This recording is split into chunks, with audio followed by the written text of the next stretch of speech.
दिवाली का त्योहार अब करीब है। दिवाली को देवी लक्ष्मी का त्योहार भी माना जाता है और इसीलिए इस दिन मां लक्ष्मी की पूजा की जाती है। रुपए, पैसे और समृद्धि को लक्ष्मी का रूप माना जाता है। आपने इस लक्ष्मी यानी पैसे के कई रूप देखे होंगे अभी तक, जैसे भारतीय रुपए, अमेरिकी डॉलर्स, ब्रिटिश पाउंड, जापानी येन और यूरोप का यूरो।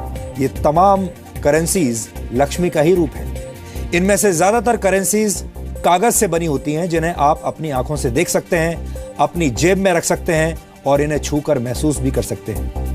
आप जिस भी देश में जाते हैं, आपको उसी देश की करेंसी इस्तेमाल करनी पड़ती है। लेकिन क्या आपने ऐसी करेंसी के बारे में सुना है जो किसी को दिखाई नहीं देती, लेकिन फिर भी वो दुनिया की सबसे मूल्यवान करेंसी बन गई है? हम बिटकॉइन की बात कर रहे हैं। ये एक प्रकार की डिजिटल करेंसी है। अगर इंटरनेट एक देश होता तो शायद बिटकॉइन इंटरनेट की राष्ट्रीय करेंसी होती। हो सकता है कि बिटकॉइन के बारे में आप में से बहुत सारे लोगों ने नहीं सुना होगा, और जिन्होंने सुना भी होगा उनमें से भी बहुत सारे लोग ये नहीं जानते होंगे कि ये कैसे काम करती है, बिटकॉइन होता क्या है। इसलिए आज हमने तय किया है कि हम दुनिया की सबसे मूल्यवान करेंसी का विश्लेषण आपके लिए करेंगे, क्योंकि इस करेंसी के एक सिक्के की कीमत आज की तारीख में करीब 45,000 रुपए है। यह अलग बात है कि यह सिक्का किसी को दिखाई नहीं देता, क्योंकि यह एक तरह का डिजिटल सिक्का है। आज हमने इस खबर के विश्लेषण का फैसला इसलिए भी किया है क्योंकि दुनिया में पहली बार बिटकॉइन के रूप में हुए लेन देन को एक भारतीय एजेंसी फ्रीज करने की तैयारी कर रही है। बिटकॉइंस का इस्तेमाल करके ड्रग तस्करों ने पैसे का लेन देन शुरू कर दिया है और अब इस लेन देन की रकम में से करीब 500 बिटकॉइंस को फ्रीज करने की तैयारी भारत के नारकोटिक्स कंट्रोल ब्यूरो ने कर ली है। हम आपको बता दें कि एक बिटकॉइन की आज की कीमत 45,000 रुपए है। इस हिसाब से जब्त की जाने वाली रकम होगी करीब 2 करोड़ 25 लाख रुपए। आप ये जानना चाह रहे होंगे कि आखिर ये बिटकॉइन है क्या, ये कैसे काम करता है और क्यों दुनिया भर के लोग बिटकॉइंस खरीदना चाहते हैं। हम इन सभी सवालों के जवाब आज आपको देंगे। बिटकॉइन दुनिया की पहली डिसेंट्रलाइज्ड क्रिप्टो करेंसी है जो खास तौर पर डिजिटल दुनिया के लिए बनाई गई है। बिटकॉइन का इस्तेमाल पूरी दुनिया में कभी भी और कहीं भी किया जा सकता है।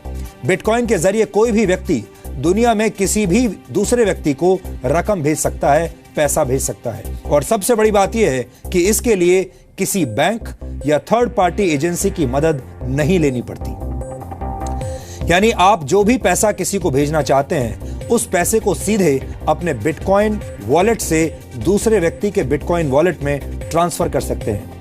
इस तरह से पैसा ट्रांसफर करने पर आपको सिर्फ 2.5 सेंट यानी करीब 1 रुपए 67 पैसे की फीस देनी होती है, जो कि बहुत ही कम है, मामूली है। दुनिया भर में इस वक्त लाखों लोग साधारण करेंसी की जगह बिटकॉइन का इस्तेमाल कर रहे हैं। अभी दुनिया में पैसों के कानूनी लेन देन के लिए बैंक्स का इस्तेमाल करना पड़ता है। यहां तक कि किसी देश में कितनी करेंसी का सर्कुलेशन होगा, ये भी बैंक और वहां की सरकारें तय करती हैं। लेकिन बिटकॉइन एक ऐसी व्यवस्था है जिस पर किसी एजेंसी, बैंक या सरकार का नियंत्रण नहीं है।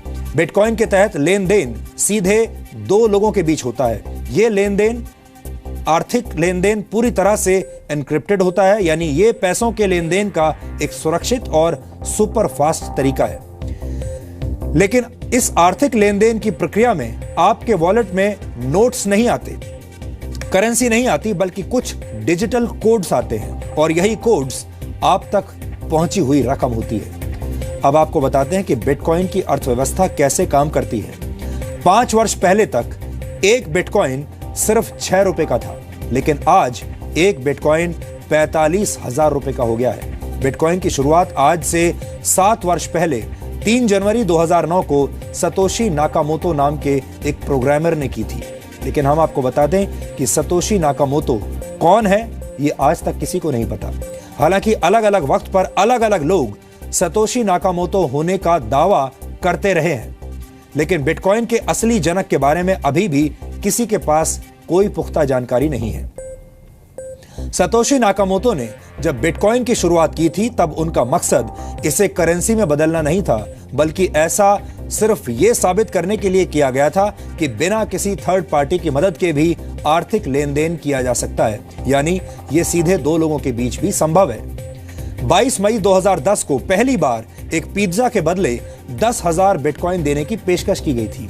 यानी तब एक बिटकॉइन की कीमत सिर्फ 10 सेंट थी या 10 सेंट से भी कम थी। लेकिन आज बिटकॉइन की कीमत कई हजार गुना बढ़ चुकी है। बिटकॉइन के प्रचलन में आने के बाद ज्यादा से ज्यादा लोग अब इसे खरीदने की कोशिश करने लगे हैं और बिटकॉइन की कीमत लगातार बढ़ती जा रही है।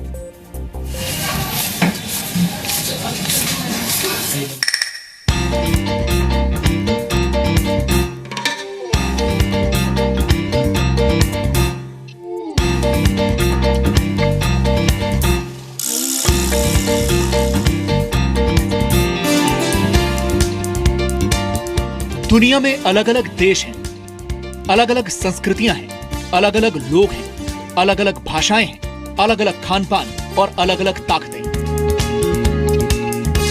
लेकिन पूरी दुनिया में एक चीज ऐसी है जो आपस में सबको जोड़ती है और वो चीज है पैसा।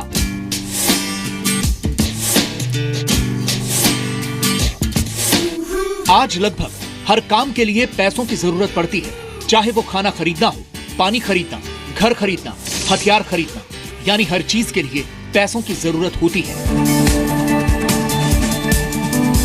कई लोगों की जिंदगी इस पैसे को कमाने के चक्कर में खर्च हो जाती है। पैसे के लिए लोग मेहनत करते हैं, संघर्ष करते हैं, अपराध करते हैं और यहाँ तक कि लोगों का खून भी कर देते हैं। लेकिन क्या आपने कभी सोचा है कि ये पैसे, ये करेंसी और कागज का वो टुकड़ा जिसे हम नोट कहते हैं, असल में है क्या?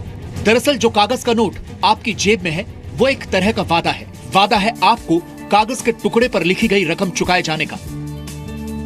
जब आप ये नोट किसी दुकानदार को देते हैं तो वादे का ये कागज उसके पास पहुंच जाता है और वो दुकानदार बदले में आपको सामान दे देता है। यानी कागज के इस नोट का पूरा मूल्य सिर्फ वो वादा है जो आपसे रिजर्व बैंक ऑफ इंडिया ने किया है। लेकिन जब कागज के यही नोट आप बैंक में जमा करवाते हैं तो बैंक उसमें से एक बड़ी रकम दूसरे लोगों को उधार दे देता है, जबकि आपके अकाउंट में आप अपनी जमा की गई रकम देख पा रहे होते हैं। हालांकि असलियत में वो रकम वहां होती नहीं है। उधार लेने वाला व्यक्ति उसी पैसे से सामान खरीदता है और वो पैसा एक बार फिर बैंक में पहुंचता है। बैंक उस पैसे को फिर उधार के तौर पर दे देता है और उस पर ब्याज भी वसूलता है। इस तरह से कागज के टुकड़े पर किया गया वादा अर्थव्यवस्था का सबसे बड़ा वादा बन जाता है। सच यह है कि अगर 3% लोग भी बैंकों में जमा अपना पैसा एक साथ वापस मांग लें तो बैंकों के पास देने के लिए कैश होगा ही नहीं, क्योंकि वो कैश यानी आपके द्वारा बैंक को सौंपे गए नोट एक बड़ी अर्थव्यवस्था का हिस्सा बन गए हैं। और इस पूरी अर्थव्यवस्था पर नियंत्रण है सरकारों का और बैंकों का। यानी सरकार और बैंक के स्तर पर अगर कोई गड़बड़ हो जाए तो आपका पूरा पैसा डूब सकता है। लेकिन बिटकॉइन इसी खतरे और बैंकों और सरकार के इसी नियंत्रण को दूर करने की कोशिश है। बिटकॉइन एक डिजिटल करेंसी है और एक सॉफ्टवेयर है। बिटकॉइन इंटरनेट की दुनिया से जुड़े कंप्यूटर्स के जरिए पेमेंट का नया तरीका है। बिटकॉइन एक ऐसी डिजिटल करेंसी है जो ओपन सोर्स सॉफ्टवेयर पर आधारित है, जिसका आविष्कार सतोशी नाकामोटो ने किया था। लेकिन आज दुनिया भर के हजारों प्रोग्रामर बिटकॉइन के फीचर्स को ज्यादा मजबूत और सुरक्षित बना रहे हैं। जब हम सामान्य तौर पर साधारण करेंसी का इस्तेमाल करते हैं तो इसकी देखरेख का जिम्मा बैंकों का होता है। यानी पैसा कहां से चलकर इनके पास पहुंचा, इसका पूरा रिकॉर्ड बैंक अपने पास रखते हैं और इसके बदले में बैंक फीस के रूप में अच्छी खासी रकम आपसे वसूलते हैं। और बिटकॉइन पैसों के लेन देन के बीच से बैंक और मिडिलमैन को हटाकर इसे ज्यादा तेज और सुरक्षित बना देता है। अब सवाल यह है कि एक डिजिटल करेंसी के साथ तो काफी छेड़छाड़ की जा सकती है, या फिर फिल्मों की तरह इसकी पायरेसी भी हो सकती है।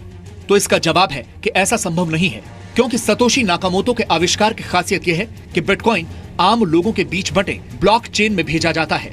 जैसे बैंक आपके पैसे का हिसाब प्लस और माइनस में रखते हैं, वैसे ही ब्लॉकचेन में हर एक बिटकॉइन का हिसाब रखा जाता है। यानी दुनिया में कहीं भी और कभी भी हुए किसी भी बिटकॉइन ट्रांजैक्शन का हिसाब हमेशा ब्लॉकचेन में मौजूद रहता है। और इस ब्लॉकचेन को सुरक्षित रखने वाले लोगों को भी लेन देन पर नजर रखने के लिए, ब्लॉकचेन को सुरक्षित रखने के लिए इनाम के तौर पर बिटकॉइन दिए जाते हैं, क्योंकि हर ट्रांजैक्शन को वेरीफाई किया जाता है और नेटवर्क इसका रिकॉर्ड रखता है। इसलिए इसमें धांधली नहीं की जा सकती। असीमित पैसा घोटालों को जन्म देता है, स्कैम्स को जन्म देता है और आर्थिक मंदी की वजह भी बनता है। किसी को नहीं पता कि इस वक्त दुनिया में कितने डॉलर्स हैं, लेकिन अगले 125 वर्षों के दौरान बनने वाले बिटकॉइंस की संख्या अभी से निर्धारित है। बैंक कई ऐसे लोगों को पैसे भी उधार देते हैं जिनका इरादा ये पैसे वापस करने का नहीं होता। ये लोग या तो खुद को दिवालिया घोषित कर देते हैं या देश छोड़कर चले जाते हैं और इसका खामियाजा आम आदमी को ही भुगतना पड़ता है। लेकिन डिजिटल करेंसी पर किसी सरकार या बैंक का नियंत्रण नहीं होता। ये एक ऐसी कंप्यूटर कोडिंग है जिसके साथ घोटाला भी नहीं किया जा सकता। ये नया ट्रेंड है और देखिए आने वाले समय में डिजिटल वर्चुअल करेंसीज का होने वाला है। बिटकॉइंस क्योंकि सर्वप्रमुख डिजिटल करेंसी है, लिहाजा उसकी लोकप्रियता और उसका प्रचलन और बढ़ चुका है। बिटकॉइन का सबसे ज्यादा इस्तेमाल रेमिटेंसेस के क्षेत्र में बढ़ रहा है। रेमिटेंसेस उस रकम को कहते हैं जो विदेश में काम करने वाले लोग अपने मूल देश में भेजते हैं। आपको बता दें कि रेमिटेंसेस हासिल करने के मामले में भारत दुनिया का नंबर 1 देश है। देश से बाहर रहने वाले भारतीयों ने 2015 में 4,62,000 करोड़ रुपए की रकम भारत भेजी थी। आमतौर पर यह रकम बैंक के जरिए या मनी ट्रांसफर एजेंसियों के जरिए भेजी जाती है और बैंक्स और एजेंसीज रकम ट्रांसफर करने के लिए 5% से 30% की फीस वसूलते हैं। पूरी दुनिया में मनी ट्रांसफर पर औसतन 10% का चार्ज लगता है, यानी जो रकम हर साल भारत से बाहर रहने वाले भारतीय अपने घरों में भेजते हैं उसमें से औसतन 46,000 करोड़ रुपए इस फीस के रूप में चुकाए जाते हैं। यह बहुत ही सेंसिटिव चीज़ है और बहुत ही सेंसिटिव चीज़ों पे इस्तेमाल होता है, तो इसलिए इसकी जो मैकेनिज़्म है और जो लोग इसको हैंडल करते हैं वो हाईली सोफिस्टिकेटेड संस्थाएं होते हैं। ये सामान्य करेंसी के पैरेलल काम करने वाली करेंसी है जिसका इस्तेमाल दुनिया में हर दिन बढ़ रहा है। दुनिया की हजारों कंपनियां अब पेमेंट के लिए बिटकॉइन को स्वीकार कर रही हैं। आप फोन खरीदने से लेकर होटल बुक कराने, कार खरीदने, इलेक्ट्रॉनिक आइटम्स की खरीदारी और यहाँ तक कि कॉफी खरीदने के लिए भी बिटकॉइन का इस्तेमाल कर सकते हैं। लेकिन ऐसा नहीं है कि बिटकॉइन के साथ खतरे नहीं हैं। सरकार का नियंत्रण न होने की वजह से इस करेंसी की वैल्यू ऊपर नीचे होती रहती है। लोग गलत कामों के लिए प्रतिबंधित वस्तुएं खरीदने के लिए भी बिटकॉइन का इस्तेमाल कर रहे हैं और दुनिया भर की कई सरकारें और बैंकर्स इसे कानूनी मान्यता देने के लिए भी तैयार नहीं है। लेकिन बिटकॉइन का सारा हिसाब किताब इंटरनेट पर मौजूद रहता है, यानी बिटकॉइन काले धन की समस्या को भी समाप्त कर सकता है और पैसों के लेन देन में नई तरीके की पारदर्शिता ला सकता है। ब्यूरो रिपोर्ट, जी मीडिया। अब आप सोच रहे होंगे कि जिस बिटकॉइन के निर्माता के बारे में किसी को कुछ पता नहीं, जिस बिटकॉइन को चलाने वाले लोगों के बारे में किसी को कुछ पता नहीं, वो डिजिटल करेंसी आखिर काम कैसे करती होगी और बिटकॉइंस निकलते कहां से हैं। तो आपको बता दें कि बिटकॉइंस का आदान प्रदान पेयर टू पेयर तकनीक से होता है, यानी ये रकम एक कंप्यूटर से सीधे दूसरे कंप्यूटर में पहुंच जाती है। लेकिन इस लेन देन को सुरक्षित बनाते हैं वो हजारों लोग जो अपने ताकतवर कंप्यूटर्स की मदद से इन ट्रांजैक्शंस पर नजर रखते हैं और इनकी जांच करते हैं। और जो भी व्यक्ति ऐसा सफलतापूर्वक कर लेता है उसे इनाम के तौर पर कुछ बिटकॉइंस दिए जाते हैं। इसे बिटकॉइन की माइनिंग कहा जाता है। दरअसल कोड लैंग्वेज में होने वाले इस आदान प्रदान को वेरीफाई करने वाले हजारों लोग इस प्रक्रिया में बैंक के एक क्लर्क की तरह काम करते हैं और इन्हें माइनर्स कहा जाता है।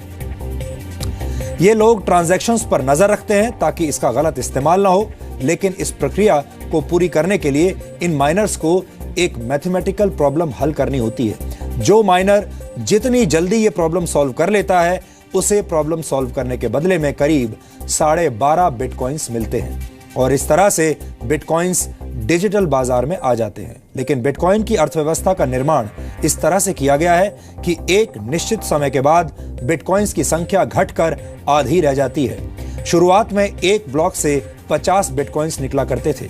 प्रति ब्लॉक बिटकॉइंस की संख्या हर 4 वर्ष में घटकर आधी रह जाती है। इसलिए आज से 125 वर्षों के बाद यानी सन 2140 तक नए बिटकॉइंस का निर्माण बिल्कुल बंद हो जाएगा।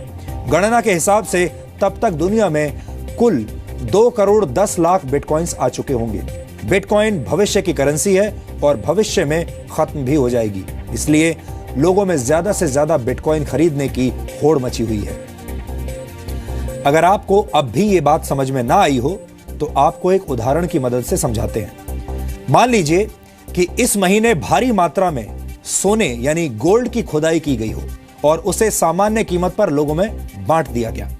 लेकिन अगले महीने सोने की खुदाई आधी रह गई जबकि खरीदने वाले लोगों की संख्या पहले जैसी ही है। तो ऐसे में सोने की कीमत बढ़ जाएगी और अगर हर महीने ऐसा होता रहे तो सोचिए सोने की कीमत कितनी हो जाएगी। बिटकॉइन की अर्थव्यवस्था भी ऐसे ही काम करती है। लोगों को पता है कि बिटकॉइंस की संख्या लगातार कम होती जा रही है, इसलिए इसकी कीमत लगातार बढ़ती जा रही है। यह डिमांड और सप्लाई का सामान्य फॉर्मूला है। सप्लाई जितनी कम होगी डिमांड उतनी ही ज्यादा बढ़ेगी। भारत में सन 2015 में एक बिटकॉइन की कीमत 14,000 रुपए थी, जबकि मई 2016 में यह बढ़कर 30,000 रुपए प्रति बिटकॉइन हो गई और आज के रेट के हिसाब से एक बिटकॉइन की कीमत करीब 45,000 रुपए है। एक अनुमान के मुताबिक सन 2018 तक एक बिटकॉइन की कीमत करीब $10,000 तक जा सकती है, यानी आज के करेंसी रेट के हिसाब से 6,68,000 रुपए। दुनिया की बड़ी बड़ी कंपनियां बिटकॉइन की व्यवस्था में निवेश कर रही हैं, क्योंकि ज्यादातर लोग मानते हैं कि बिटकॉइन भविष्य की अर्थव्यवस्था है और आगे चलकर आज के नोटों की अहमियत कम हो जाएगी। इस वक्त दुनिया में करीब 800 करोड़ मोबाइल फोन्स हैं, जबकि दुनिया की आबादी 700 करोड़ है। इसके उलट अभी भी दुनिया में 200 करोड़ लोग ऐसे हैं जिनके पास कोई बैंक अकाउंट नहीं है, यानी वो सभी लोग जिनके पास मोबाइल फोन्स हैं अगर बिटकॉइन का इस्तेमाल करने लगे तो ये दुनिया की सबसे बड़ी बैंकिंग प्रणाली बन जाएगी, और वो भी एक ऐसी बैंकिंग प्रणाली जिसमें किसी भी सरकार या किसी वित्तीय संस्थान का दखल नहीं होगा। वित्तीय लेन देन का सुरक्षित, तेज और आधुनिक तरीका होने के बावजूद बिटकॉइन के अपने कई खतरे हैं और वो भी आज हम आपको बताएंगे। इसलिए बहुत सारे देश अभी तक ये तय नहीं कर पाए हैं कि बिटकॉइन को कानूनी मान्यता दी जाए या नहीं। इसके अलावा एन्क्रिप्टेड होने की वजह से ड्रग्स और हथियारों की तस्करी करने वाले माफिया और दूसरे आपराधिक तत्व भी वित्तीय लेन देन के लिए बिटकॉइंस का इस्तेमाल कर रहे हैं, जो कि खतरनाक है। बिटकॉइंस का बढ़ता इस्तेमाल देखकर कहा जा सकता है कि आने वाले कुछ वर्षों में दिवाली की शाम को होने वाली लक्ष्मी पूजन का तरीका भी हो सकता है बदल जाए, और तब शायद लोग अपने कंप्यूटर्स और मोबाइल फोन्स पर बिटकॉइन के वॉलपेपर्स लगाकर उसकी पूजा करने लगे।